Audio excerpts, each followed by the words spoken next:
북한 사람들 이야기를 하다 보면 우리는 늘 이렇게 말한다. 거긴 말을 못하니까 그렇지. 거긴 독재 국가잖아. 거긴 어쩔 수 없지.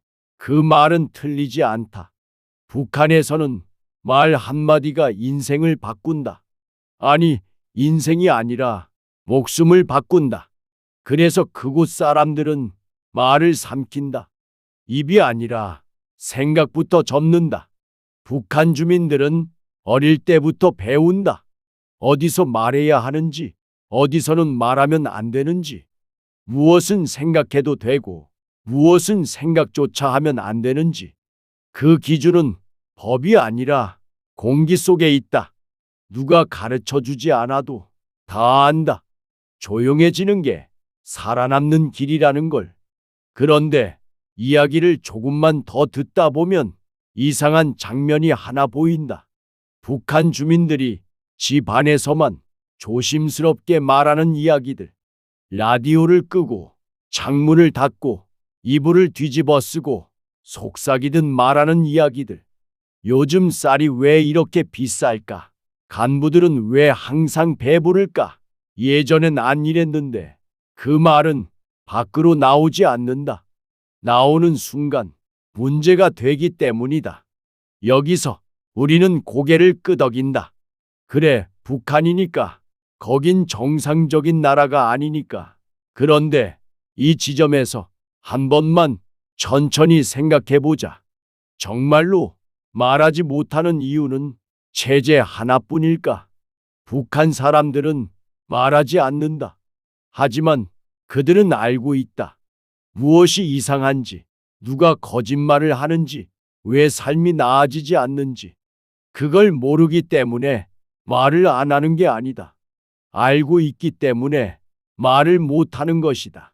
그리고 이 대목에서 이야기는 조금 불편해진다. 왜냐하면 북한 이야기라고 시작했는데 어느 순간부터 남의 얘기 같지 않기 때문이다. 말하지 못하는 나라에는 꼭 독재자만 있는 건 아니다. 총이 없어도, 감시원이 없어도, 수용소가 없어도 사람들이 스스로 입을 다물게 만드는 방법은 생각보다 많다. 북한에서는 말하면 잡혀간다. 그래서 사람들은 침묵한다. 그런데 어떤 나라에서는 말하면 불이익을 당하고 손해를 보고 문제 있는 사람으로 찍히고 피곤한 사람 취급을 받는다. 그래서 사람들은 이렇게 말한다. 굳이 말 안 해도 되잖아. 나 하나 조용히 살면 되지. 괜히 튀어서 뭐해. 이 말은 총보다 조용하고 감옥보다 편안하다. 그래서 더 무섭다. 북한 주민들은 뉴스를 믿지 않는다. 왜냐하면 너무 뻔하기 때문이다. 하지만 어떤 나라의 사람들은 뉴스를 보며 이렇게 말한다. 설마 그럴 리가. 그래도 전문가들이 알아서 하겠지. 저렇게 말하는 데는 이유가 있겠지. 북한에서는 의심조차 금지된다.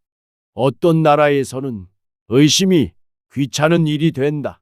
북한 사람들은 체제가 무섭다. 그래서 침묵한다. 그런데 어떤 나라의 사람들은 체제보다 혼자 되는 것을 더 무서워한다. 말했다가 혼자 남을까봐. 말했다가 주변에서 멀어질까봐. 말했다가 이상한 사람 될까봐. 그래서 침묵을 선택한다. 이쯤 되면 북한 이야기는 단순한 북한 이야기가 아니다. 북한은 왜 저럴까가 아니라 말하지 못하는 나라는 어떻게 만들어지는가에 대한 이야기가 된다. 북한은 하루아침에 만들어진 나라가 아니다. 처음부터 모든 사람이 말을 못했던 것도 아니다. 조금씩 천천히 조용히 말이 줄어들었고 질문이 사라졌고 비판이 사치가 되었다.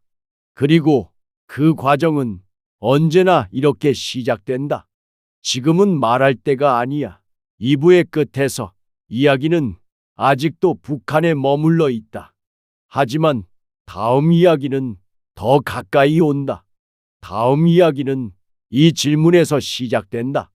말하지 못하게 만드는 건 항상 권력일까? 아니면 권력이 가장 좋아하는 침묵의 습관일까?